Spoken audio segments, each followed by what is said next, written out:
All right. All right, so some of our most successful projects have done these things. So number one, they put together a team. So as Darcy mentioned earlier, sometimes this can be a little tricky, just getting people willing to get involved and participate on this level. So this can look like a lot of different things. Basically, your team will work together with the assistance from me to develop communications and an outreach strategy and that sort of thing, and then divvy up roles throughout your campaign. So it's really important to try to identify who these people are, if there are people early on, and figure out what those roles are going to be, so all the expectations are clear, and whenever your campaign ends up launching, you're ready to go. In the cases where maybe there isn't a team, this looks very similar. If they're just like, one or two people who are going to be doing the bulk of the fundraising, in the crowdfunding strategy guide, which you'll see on that resource sheet I sent, you'll see like all of those different roles laid out in there. And so it's kind of just checking on your own capacity, or the capacity of, whatever group of people you're working with, and figuring out when you're going to do certain things. Definitely still doable if you don't have a huge team. I know there are a couple people on this call who could speak to that. It was definitely difficult, but it's definitely doable. So Darcy, I'm speaking to you here too. This is so doable and good. And you should definitely pick their brains after this part of the presentation too. So one way to start preparing yourself for this team kind of mindset is asking yourself these questions. So who is a key stakeholder in the project? Who do you trust to advocate for your cause or for your organization? Who has the time, energy, and enthusiasm to support your campaign? This is a biggie. You want to make sure when people do agree to help that they are going to be able, they have the capacity and the excitement that you do to be able to do it. And then also, who has the social capital to do it? If you have some well-connected team members alongside yourself to help you kind of spread the word, that will be really helpful as well. So these are some things you can start thinking about when you're thinking about your team, or your role in the project overall. And then you can link to how to build a powerhouse crowdfunding team, just to get a little more insight from some other people on my team. Okay, so the second thing that people did when they were most successful was they identified their funding sources ahead of time.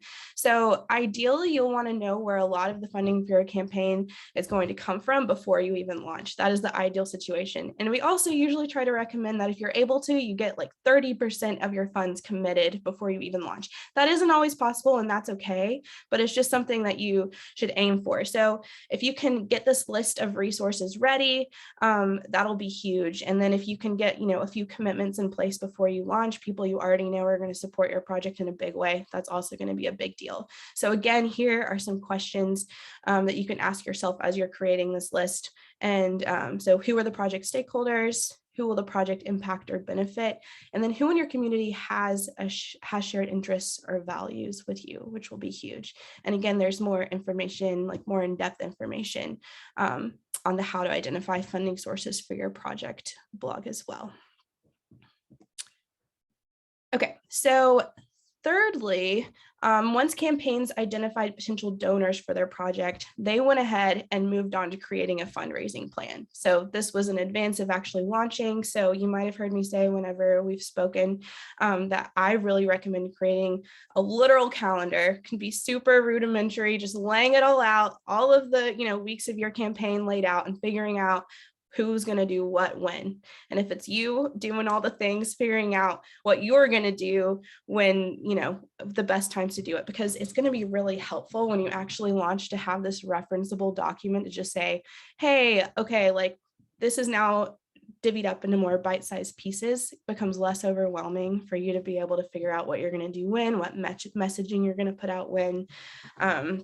Like it says here, outlining all the key dates, milestones, events, and important meetings in a calendar that you can reference yourself, but also if you have multiple team members that you all can reference and have an idea of what's going on.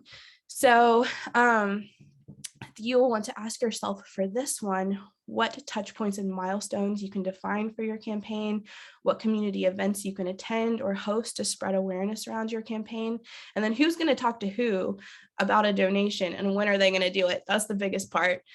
So I'll get into that in a second too. There's more about creating a plan in the Patronicity crowdfunding strategy guide, which if you've run a campaign before, you have received from me and hopefully looked at. So it's also linked in that sheet. Okay, so these last two items are a little bit harder to do in advance of putting together your campaign and launching, but they're definitely things you're going to want to start thinking about now.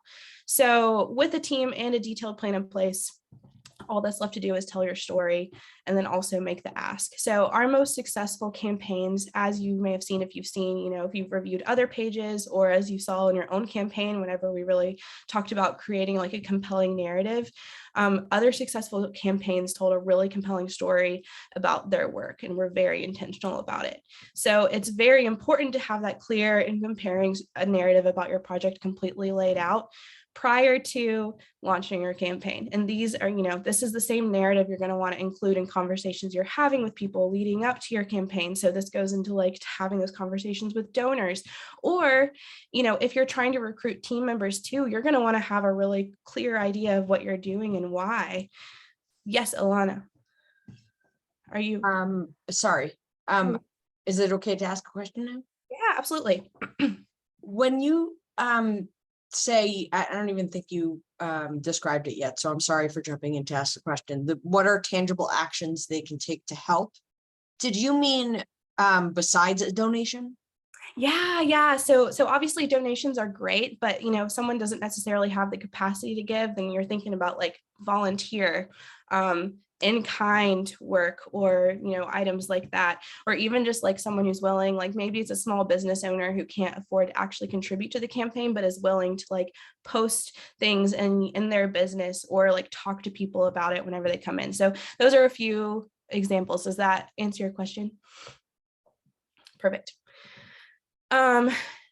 So the more time that you leave yourself to kind of create the story and figure out what you're doing, the more intentional it's going to be. And it'll really help pave the way forward on how you shape your communications before your campaign, during your campaign. It'll also make you feel better, because there's nothing better than, that sense of clarity. You know what's happening, you know why it's happening, and you know how to talk about it. So that'll be really huge too. So the things to keep in mind here that might seem kind of obvious, but are true, is that people want to know who you are, what you're doing, why it matters, and then how it's going to impact them specifically, which is ideally like the way you kind of want to link it in, like how is this going to shape their life, or just like the community in general in the short or long term.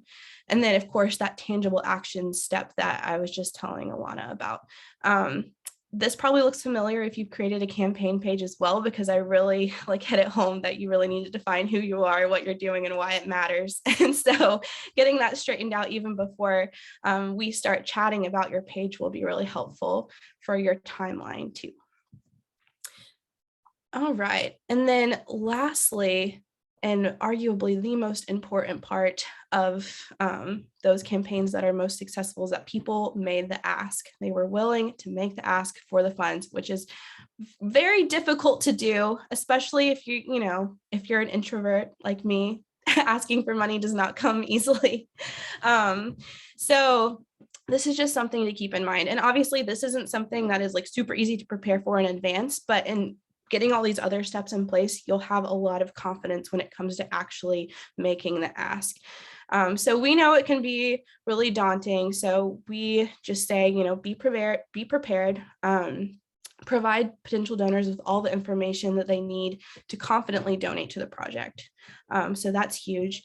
Be clear. So make sure you're being very specific in what you want. And then also be optimistic, because the reality is you're bound to hear no at least a few times, but you will most likely also hear just as many yeses, hopefully, if not more. So just, keeping things in perspective there will be really helpful. And then like we were saying earlier with like the tangible items, even if someone isn't able to give financially to the campaign, just making sure that there are other ways that they can get involved if they want to. So this can just look like sharing on social media, volunteering, attending an event, anything like that. And yeah, whenever I was in school for fundraising, the biggest thing they really drove home all the time was that the number one reason people don't give is because they aren't asked. And it sounds so silly. I think I was annoyed when I first heard it, but it's so true. So often, I think we tell people our story and we think that in just doing that, they're going to give. And that's not always the case. We really have to be willing to actually make the ask and communicate what we want. So yeah, that is what I've got. Can I ask a question about your process? Mine? Or Joseph, I'm not sure who's responsible for, I guess it's Joseph because it's the community match. Sure. We're very close team. We may be two different organizations. It is Okay. a CT thing, but we work really close together. So Cameron works for Patronicity. Okay, so no offense, Cameron. Why does someone to qualify for the match have to work with Patronicity? The reason I ask is that our CRM, and I'm trying to remember if Patronicity integrated with our CRM, but our CRM is Fundly or Nonprofit Easy, and they have their own crowdfunding solution that links, like literally works within the CRM. So it's just so much easier on our part. So maybe you can explain why it needs to be Patronicity? Sure. Or if it does integrate with CRMs? Yeah, I don't know if it integrates with your specific CRM, not really sure. We set up the Community Match Fund program, particularly targeted to groups and individuals who aren't really in kind of the nonprofit, don't have nonprofit infrastructure. And we really focused on making sure that individuals and small organizations that haven't set up that kind of a system are easily able to set up a page, have a crowdfunding website, provide consistency of look, consistency of feel. The benefit of having the Patronicity site versus having an individual or your own campaign page that you set up on your own is that over time we have close to 13,000 individuals who have given to different community match fund projects over the course of the past almost 3 years now. And many of those people give again to another project, not just to the project that they originally gave to. And many people are multiple donors to the Patronicity, to the campaign pages. How do they know about the other campaigns? A lot of people track the page. We provide a lot of social media support. And so we're also sending out emails to people that have participated in past campaigns. So we segment up the list based on sort of like what people have given to, what types of projects, what cities they've given to, and we make sure that folks stay aware, if they so choose, to stay aware of what else is going on in their community and in areas of campaign areas that they're interested in. So that makes a lot of sense. Yeah. But one of the other advantages of using our own crowdfunding is that we get the analytics of where people come from to go to the campaign. Is that something you could provide? You will get the analytics. You'll get the information from all of the people who give to the campaign. All of that information comes back to you as the organization. Absolutely. Right. But I want to know about conversion.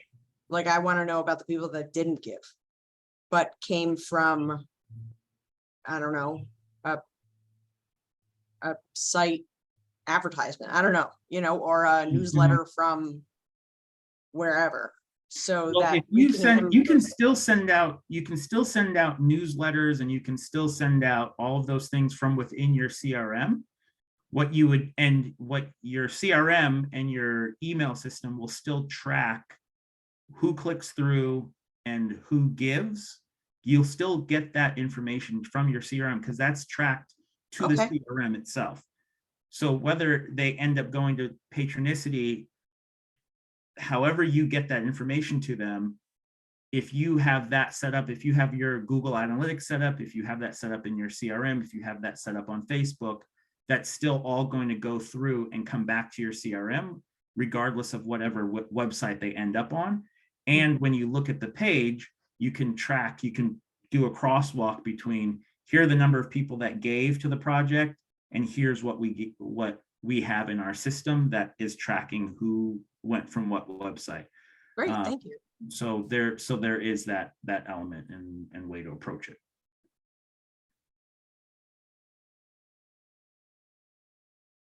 Let me ask, what other questions do folks have? I think that's a particular version. So, CRT is a very large organization, and you all are very developed in sort of the nonprofit infrastructure thing. Joseph, yes, we're a large organization, but I'm the development person. Right. Yes. different perspective. Most of the organizations that we work with do not have a development person. I see. That's But right. That concept is foreign to most of the organization that we Gotcha. You're on a different conversation than most of the folks that we work with.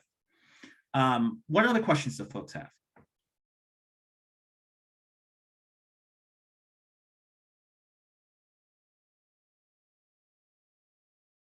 None? Unmute. I wouldn't mind running something past everyone, but Yeah.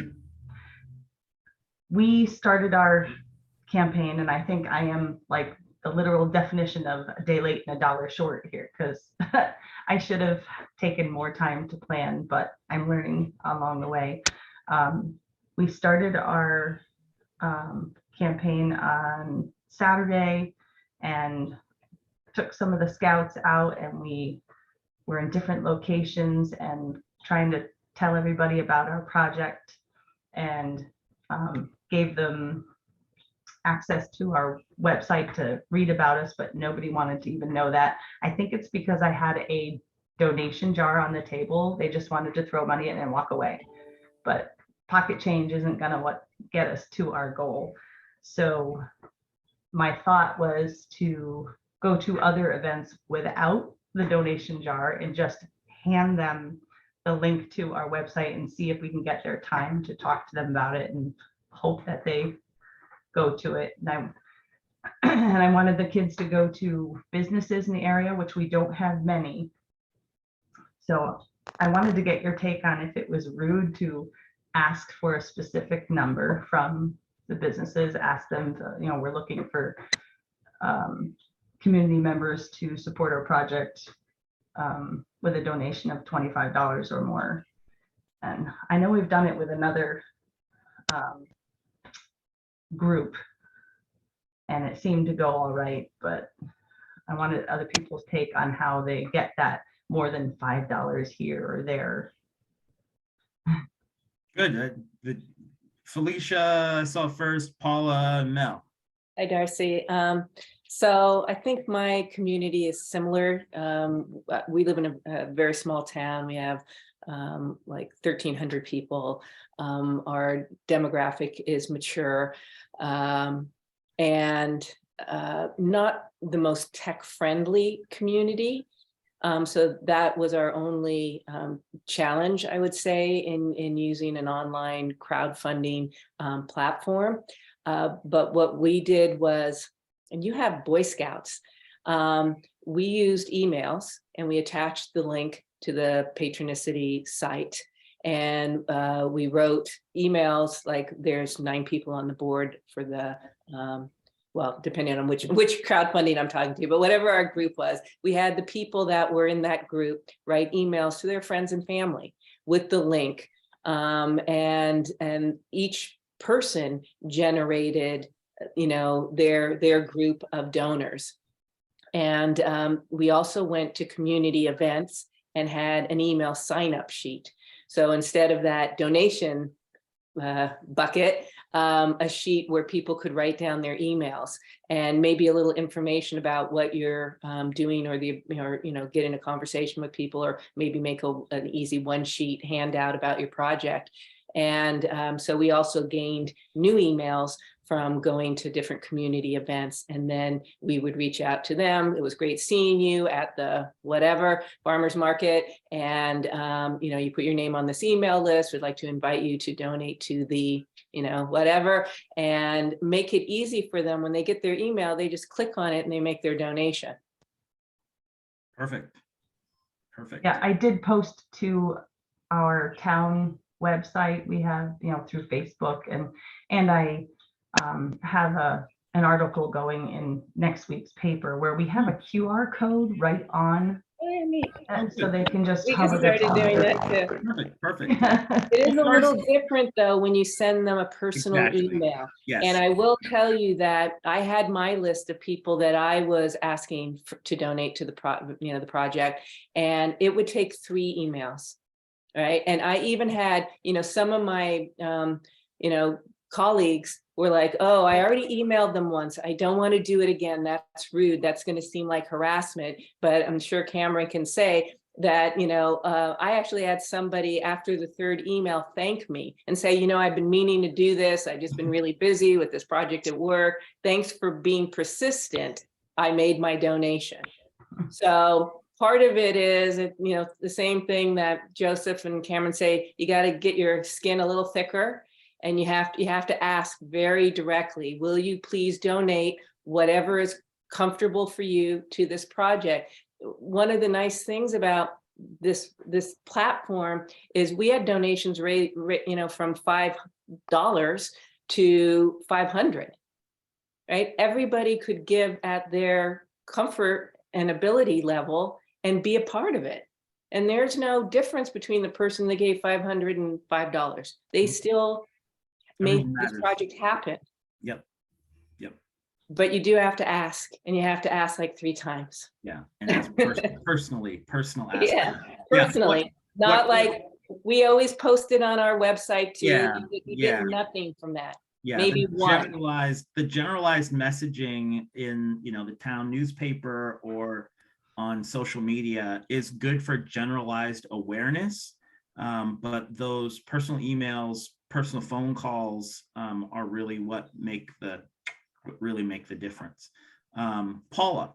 Oh, well, I haven't specifically been involved with sustainable CT, but I have been involved in, you know, raising funds for various things. And, you know, the first thing is you don't ask, you don't get. And you have to keep doing it. Like, you know, she was saying before, like, got to keep pushing it. Like you'll probably get a whole bunch of maybe donations, like when your campaign first comes out, but then you got to keep pushing it and do the, you know, individualized stuff and keep doing it. One of the ones I'm sort of involved with right now, we also, because I live sort of in a suburban town as well, there's some family foundations and they were quite generous, but we did have to approach them twice. And then the second time, well, then they ended up giving us even more money than we had asked for. So you never know. And then that was before we actually put it out to the public that we were raising funds. We're doing a bicycle playground. We're raising funds for this bicycle playground. So now we've raised the majority of the money and we're only like this far. And so that's when we want everyone, we want those $5 donations, $10 donations, whatever, because that makes them involved with this project and part of the community. And I think also, you know, there's a lot of other resources out there for funding for these types of projects as well. So I think having those matching funds can really go a long way. And, you know, some of these grants are paying the rear end to get, I know, but a lot of these projects would fit under these, you know, community funds or family philanthropies. You never know. You got to do a little research and you got to ask around and do all that kind of thing. And I think the social media part is super important too. You know, like general awareness, but also, you know, I don't know, we've gotten some, you know, funds out of that as well. So, and I'll shut up now. It's perfect. Thank you, Paula. Mel, anything to add on? I wanted to make sure that I can do a lightning round with the 3 questions at some point, but go ahead. I know you had some really great experiences. I was just thinking about like the part of the question about, is it rude to ask a certain amount? And I'm going to say, no, that's actually helpful because you've taken some decision making away from them. Like it's a lot easier for them to say yes, no versus, oh, let me think about how much, let me think about where it would go. Another trick I think Cameron gave me that's been really helpful, so sorry to just steal it. But match several, this is how the site works, but $5 buys this, $10 buys this, match the amount to something it pays for. I'm not sure how that would work on your project, but there's got to be a way it would make sense, because then they're just going to pick one of those amounts and go. So if you're asking about the in-person one, like going to the business is asking for 25 bad, like, no, that honestly makes it easier for them to say yes. But it's also going to help if you can say, we're asking for $25 because $25 buys this particular thing, because then they can feel good about what they gave you. Yep. So that was something that really helped. And then another thing for me, just generally, start asking with people you think will say yes before you go to the businesses, so you can kind of practice. And then by the time you get to the businesses you're not like personally connected to, you'll feel a little more confident, and that'll help too. Yeah, that's a really To add on to Mel's point, if you're not sure what that price is, what the number is, I once heard a tip, and it could have been from you, Cameron, sorry. Take the number of your budget, like how much do you spend a year? And how many people do you impact a year? And divide that into that. It does not have to be exact. Please don't put any decimal points, just the round number. And you can say $25 feeds this senior for a year or whatever, you know, you do. It's much easier and you're not lying. Yeah, that's great. That's great. Joanna. I had a question. I don't know if I missed it or if I just, now I'm North End Little Pantries. We have a fiscal sponsor for Unity, but I'm also the treasurer and I work for Unity. So is this something that an organization with a fiscal sponsor could qualify for, or would we have to go through the organization that has the 501c3 in order to qualify for the matching funds? You do not, the community match fund does not require a 501c3 or a fiscal sponsor. Okay. It can go through an individual, it can go through, it can go through a nonprofit organization, that's fine. Some folks still choose to do that. If it goes to an individual, the difference is that if it goes through a 501c3 or a fiduciary 501c3, then the donation can be counted as tax deductible. Okay. We probably are all very well aware that 2008 tax reform bill didn't really kind of wiped out a lot of the tax benefit incentives of making charitable contributions. So, it really, we don't really notice a significant difference between folks that make a contribution to a 501c3 versus to an individual. The tax implications of donations at this level are pretty insignificant. People are making contributions because they know you and they love what you're doing and they love the outcomes that your project is going to have in their community. That's what people are giving for. Okay, great. That's where you be confident, you don't have to worry about that piece. Okay, all right, thank you. Yeah. We've got 2 minutes, so let me do two folks. Let me ask Felicia and Mel, since you've both run campaigns before. So Mel, let me start with you and your lightning round on what you did that went well. What was a challenge that you felt you could have done better? And then third, if you had 6 months before your next campaign, what would you do to get started? No pressure. Okay. So a thing we did really well was community engagement. We timed our campaign to mesh up with Pride Month and with a bunch of tabling and all of that stuff, which just for what we were doing in our community worked really well. I'm also really invested in a few different communities, like the drag community, stuff like that. And I had everyone in that group ready to go and aware. So I already had a good core group ready to go that was going to share and was going to donate and all that. And just constantly getting in front of people was really good. something that I could have done better that I have gotten better at since is the actual ask. You need to like get rid of the, if you can in your vocabulary, let them tell you that they can't. Don't give them an out. Don't be like, if you're able to, can you please donate? Just be like, no, we need $25. What do you got? Like, don't give them an out. That's something I've gotten a lot better at. And this helped me to kind of start practicing that. So that was very cool. For the 6 months question, a thing that we did not do at all is actually go to businesses.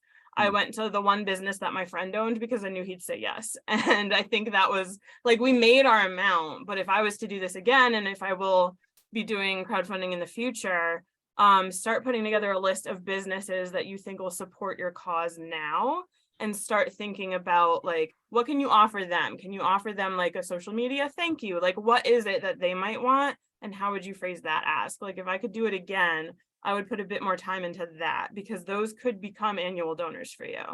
So that was like a missed opportunity I felt the first time around, and that's what I would do if I had like the planning now.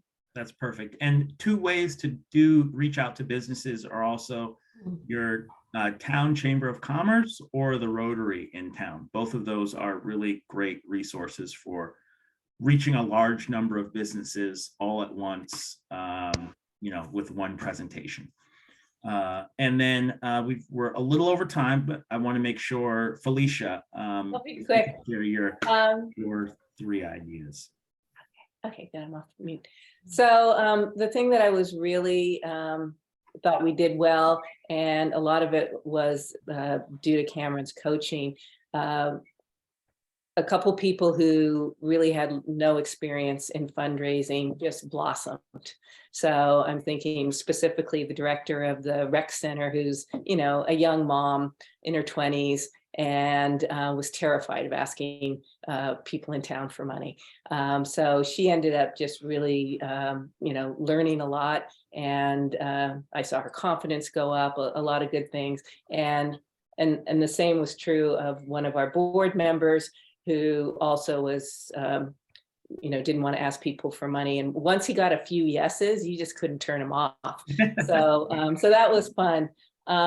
What didn't go so well was there were 3 super volunteers running our, and I'm thinking right now, the rec center campaign. But even with the drill a well campaign, there seemed to be 3 people who did, 95% of the work. So I'd like to, on the 6 months, what I'd like to do is develop the team more so that the weight isn't so heavy on a couple people's shoulders and other people are just kind of coasting. I'd also like to have the time to develop the story and get more photographs. And that was something we were on both projects a little light on. So, and I just did a webinar yesterday on the power of storytelling and narrative. This was in particular to affordable housing. So I think we have the opportunity to do that, and before we do our next campaign, which I guess I talked to you about, Joseph, in a private conversation to see if we qualify soon. Okay, Great. good. We'll Perfect. do that. Awesome. Well, this is great. Thank you so much, everyone, for participating in the call today, for sharing your ideas, thoughts, experiences, asking questions. And if most of you I have spoken with at some point in time, but maybe some of you I haven't spoken with lately. Like I say, it's never too early to talk about a community match fund campaign, and always happy to chat about an idea, new ideas, next concepts. And as as everyone's focusing on, thinking about next year, or Darcy in the midst of a campaign right now, please, share your ideas. And then also, it's a great opportunity. We've got a few months until the beginning of the year. If you are thinking about a campaign for next year, let's set up some time to chat, and maybe we can think about how to phase things out moving forward. And happy to have multiple conversations in that process as things are going through. But with that, I'll say thank you, Cameron. Thanks for being here. Thanks for sharing your perspective. You've worked with so many of these groups and had such a huge impact on so many of these projects. So just really thank you for everything that you've put into this and into supporting all these organizations. So really, really appreciate your contributions always. Thank you so much. Great. So with that, Darcy, let's set up a time to chat and sort of go over some of this stuff that you're looking at, and maybe we can sort of drill in on that, those projects. And with that, I'll look forward to talking to everyone soon. Bye. Bye. Good luck, everyone. Good to see you. Peace. Ah.